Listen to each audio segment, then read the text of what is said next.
జై శ్రీరామ్.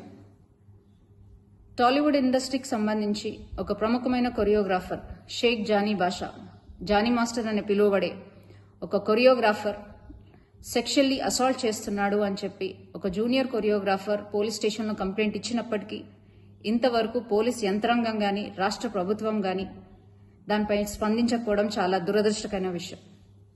అమ్మాయి తన కంప్లైంట్ కాపీలో క్లియర్గా మెన్షన్ చేసినప్పటికీ గత 5 సంవత్సరాల నుంచి, అంటే ఆ అమ్మాయి మైనర్గా ఉన్నప్పటి నుంచి అతను వేధిస్తున్నాడు, సెక్షువల్ ఫేవర్స్ అడుగుతున్నాడు, అలాగే మతం మార్చుకొని తనని పెళ్లి చేసుకోవాలని ఒత్తిడి తెస్తున్నాడు అని క్లియర్ కట్గా మెన్షన్ చేసినప్పటికీ ఆ జానీ మాస్టర్ అనే వ్యక్తిని ఇంతవరకు పోలీసులు అరెస్ట్ చేయకపోవడం, అతను నెల్లూరులో ఉన్నాడు అని తెలిసి కూడా అతన్ని అరెస్ట్ చేయకపోవడం, అలాగే రాష్ట్ర ప్రభుత్వం దీనిపై స్పందించకపోవడం చాలా దురదృష్టకరమైన విషయం.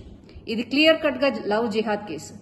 ముస్లిం అబ్బాయిలు హిందూ అమ్మాయిలను ట్రాప్ చేసి వాళ్ళ మతం మార్చి వాళ్ళని చిత్రహింసలు పెట్టే ఇదొక ప్రక్రియని రోజు రోజుకి ఎక్కువైతున్నప్పటికీ కూడా మన రాష్ట్ర ప్రభుత్వం నిమ్మకు నీరెత్తినట్టు కూర్చోవడాన్ని భారతీయ జనతా పార్టీ మహిళా మోర్చా తీవ్రంగా ఖండిస్తుంది.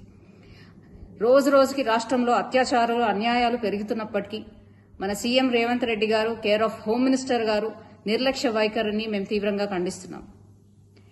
ఇది వెంటనే లవ్ జిహాద్గా కేసుగా తీసుకోవాలని, అలాగే ఆ అమ్మాయికి వెంటనే న్యాయం జరగాలని, న్యాయం జరిగే విధంగా భారతీయ జనతా పార్టీ మహిళా మోర్చా తనకు అండగా ఉండి ఆమెకి న్యాయం చేసే విధంగా పోరాడతామని, దీన్ని ఎటువంటి పక్షపాతం వహించకుండా ఈ కేసు సాల్వ్ చేయాలని విజ్ఞప్తి చేస్తూ జై శ్రీరామ్.